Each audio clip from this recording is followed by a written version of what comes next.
Assalamualaikum warahmatullahi wabarakatuh. Salam sejahtera untuk kita semua. Apa kabar semuanya? Perkenalkan, saya Dina Yulianti. Saya akan mendampingi Anda selama semester ini dalam mata kuliah Dinamika Sistem bagi Hubungan Internasional. Dari nama mata kuliah ini jelas sekali bahwa kita akan mempelajari dinamika sistem. Apa itu dinamika sistem? Dinamika sistem itu terjemahan dari bahasa Inggris sistem dynamic. Untuk penyebutan dalam bahasa Indonesia seharusnya memang dinamika sistem.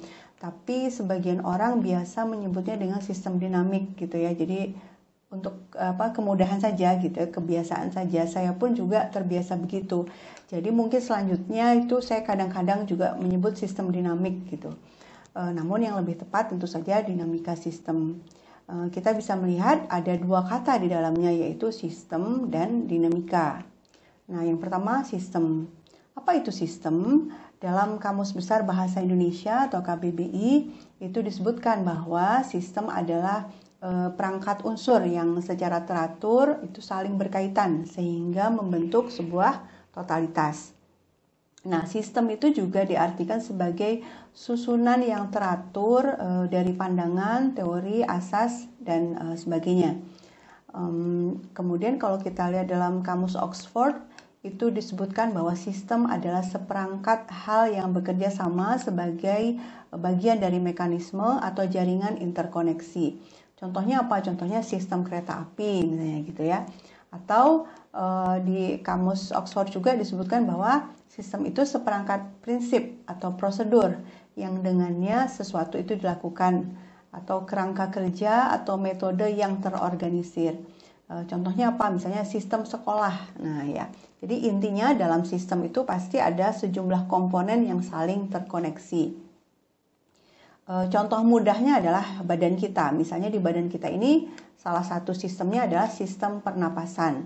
Tujuan sistem pernapasan adalah menyediakan asupan oksigen secara konsisten agar seluruh fungsi tubuh kita itu bekerja dengan baik. Nah, kemudian komponen atau organ dari sistem pernapasan kita itu adalah antara lain ya, mulut, hidung, sinus, tenggorokan, trakea, paru-paru, diafragma ya, dan banyak lagi yang lain. Nah, semua organ atau semua komponen itu bekerja sama, saling terkoneksi sehingga tujuan utama dari sistem pernapasan itu tercapai, yaitu menyediakan asupan oksigen untuk tubuh. Nah, ini kita lihat ada gambarnya ya. Nah, kemudian yang kedua dinamika. Kalau di Kamus Besar Bahasa Indonesia, dinamika itu artinya gerak atau tenaga yang menggerakkan atau semangat. Nah, kalau menurut Kamus Oxford, dynamic itu artinya itu proses atau sistem yang ditandai dengan perubahan, aktivitas, atau kemajuan yang konstan. Nah, kata kuncinya itu perubahan itu ya, dynamic yang dimaksud dalam dinamika sistem itu di perubahannya itu. Jadi pada dasarnya dinamika sistem itu disebut dinamik atau menggunakan kata dinamika atau dynamic karena memang dinamika sistem itu mempelajari bagaimana sebuah sistem berubah dari waktu ke waktu. Nah, kalau kita bawa ke sistem pernafasan misalnya, ketika hawa dingin, Anda kan kadang-kadang ya, karena saya juga gitu terserang flu, lalu hidung tersumbat. Ketika hidung tersumbat tentu asupan oksigen jadi berkurang karena kita susah nafas kan. Artinya ada perubahan dalam sistem karena salah satu komponennya berubah. Dalam kehidupan kita sehari-hari ada banyak masalah yang ditemui yang sebenarnya berakar pada sistem. Misalnya gini, jalanan macet. Apa sebabnya? Tentu bukan sekedar karena banyak mobil, tapi ada faktor kepadatan jumlah penduduk, panjang ruas jalan, terus juga periode waktu. Misalnya jam 6 pagi ketika orang banyak berangkat ke sekolah atau ke tempat kerja, pastilah lebih macet dibandingkan jam 10-an misalnya. Kemudian jumlah kendaraan umum yang kurang dan banyak lagi faktor yang lain itu yang saling berjalin berkelindan membentuk sistem yang akhirnya sistemnya itu nggak berhasil sehingga memunculkan kemacetan gitu. Jadi ada masalah dalam sistem tersebut gitu kan. Nah, solusi dari kemacetan ini apa? Orang yang berpikir linear ketika ada masalah itu dia cari solusinya secara linear juga. Anda bisa lihat ya di gambar jalan macet, kemudian cari solusinya apa? Bikin jalan tol misalnya. Sementara orang yang berpikir sistem itu dia akan menemukan, loh kalau dibikin jalan tol sudah bikin nih, tapi kemudian selang beberapa waktu ternyata tetap macet gitu. Bahkan jalan tolnya pun macet. Mengapa? Karena seiring dengan pertambahan jalan tol ternyata volume kendaraan juga bertambah.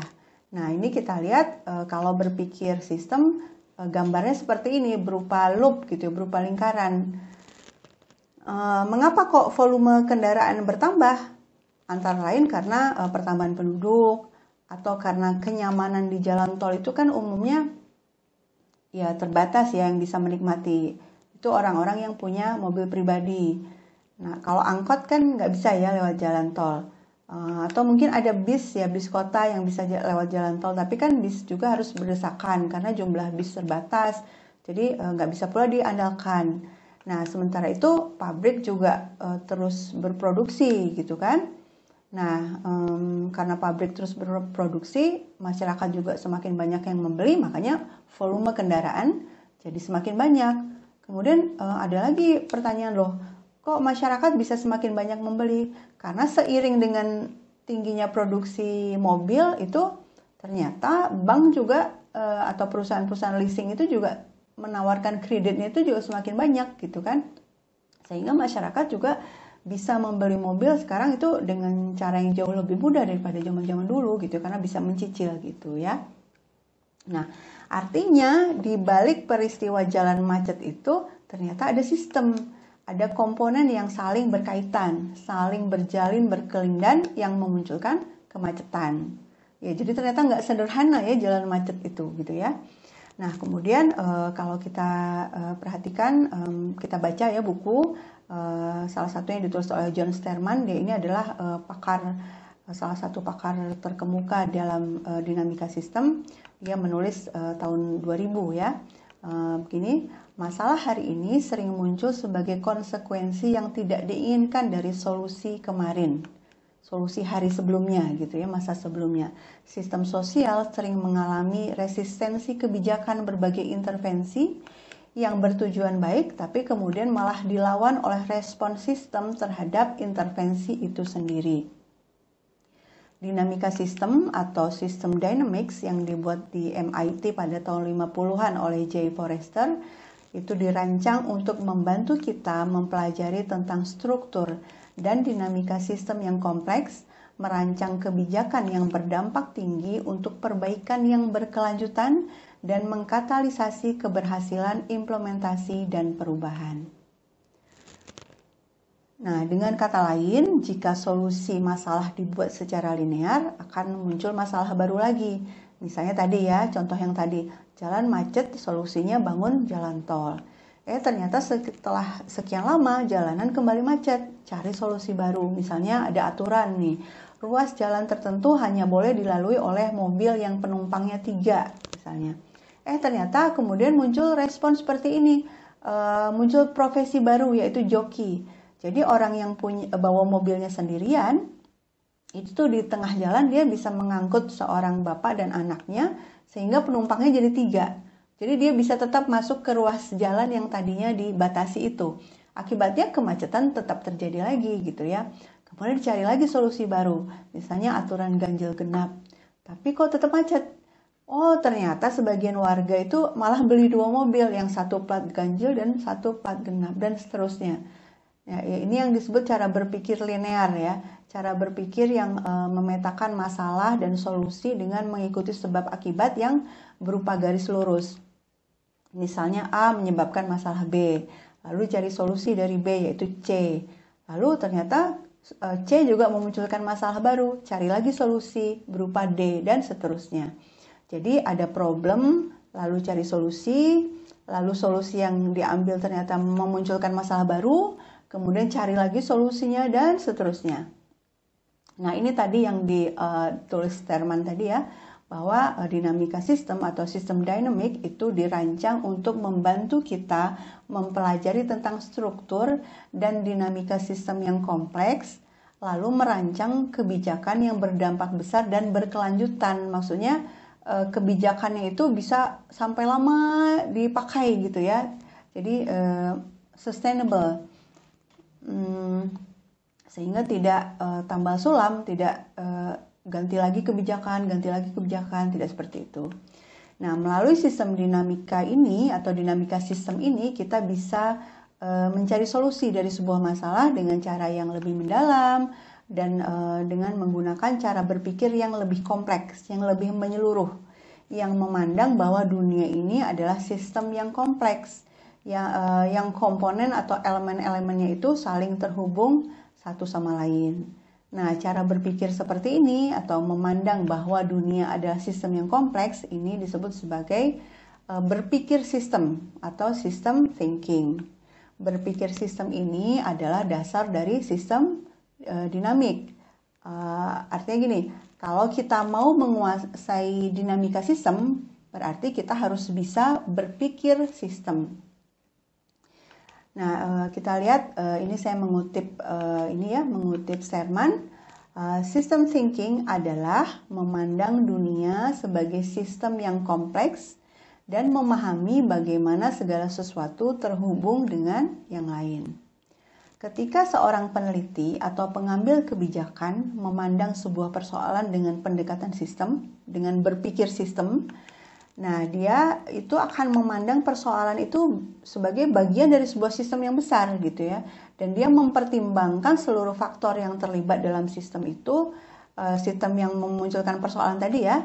Sehingga rekomendasi yang dia berikan atau keputusan yang diambilnya itu akan berdampak baik dalam jangka panjang. Nah, sekarang kita para penstudi HI ya, bagaimana nih? Dalam studi hubungan internasional, seorang penstudi HI itu diharapkan dapat menganalisis fenomena yang melibatkan relasi lintas batas negara, ya kan? Misalnya dalam mata kuliah keamanan manusia itu dipelajari mengenai food security atau keamanan pangan, di mana bahan pangan tersedia di pasar dan masyarakat mampu mengakses atau mampu membeli bahan pangan tersebut. Ketika ada masalah kenaikan harga bahan pangan, lalu banyak warga yang tidak mampu lagi membeli pangan, lalu terjadi kelaparan, artinya saat itu terjadi food insecurity atau ketidakamanan pangan. Bagaimana cara mengatasinya? Seseorang yang menggunakan cara berpikir linear tadi, yang lurus tadi, itu akan mikirnya seperti ini. Produksi petani di dalam negeri berkurang, harga beras naik. Ya, kemudian dia juga mungkin akan memikirkan pasokan impor beras dari luar negeri berkurang, makanya harga beras naik karena harga beras naik itu kan karena di pasar terbatas harga suplainya gitu ya. Nah, kemudian dia menawarkan solusi karena harga beras di dalam negeri naik dan beras langka, segera impor beras dari luar negeri. Nah, itu solusi yang dia tawarkan. Nah, tapi kalau seorang penstudi HI itu diharapkan mampu melihat persoalan kelangkaan beras atau food insecurity ini dengan pendekatan sistem, dengan berpikir sistem, dengan meletakkan persoalan ini dalam sebuah sistem global yang melibatkan sangat banyak aktor, baik aktor negara maupun aktor non-negara. Karena memang faktanya harga beras naik itu bukan hanya produksi dalam negeri yang berkurang atau pasokan impor yang berkurang. Ada banyak faktor yang menyebabkan food insecurity, mulai dari kurangnya produksi dalam negeri, ketergantungan Indonesia pada produk pangan impor, rezim pasar bebas, aturan ekspor impor produk pertanian global atau Agreement of Agriculture atau AOA, itu agreement di bawah kerangka Organisasi Perdagangan Internasional atau WTO ya. Kemudian juga terkait dengan bagaimana korporasi transnasional melakukan upaya-upaya monopoli dan seterusnya. Artinya ada sistem di balik fenomena ketidakamanan pangan itu. Atau dengan kata lain, fenomena ketidakamanan pangan atau food insecurity itu muncul sebagai akibat dari sebuah sistem yang sebagian orang tidak bisa memahami atau tidak bisa melihat sistem itu gitu ya, karena ya tersembunyi, hanya orang yang mendalami yang bisa memahami bahwa ternyata ada nih sistem di balik fenomena ini. Nah, kemampuan untuk mengenali sistem yang ada di balik sebuah fenomena hubungan internasional itu itulah yang perlu kita kuasai ya. Supaya apa? Supaya kita mampu memberikan rekomendasi memberikan analisis yang komprehensif dan kemudian memberikan rekomendasi yang berdampak tinggi dalam jangka panjang. Ya, inilah yang insya Allah akan kita pelajari bersama di mata kuliah ini. Sekian dulu pengantar dari saya, sampai berjumpa pada materi selanjutnya. Assalamualaikum warahmatullahi wabarakatuh.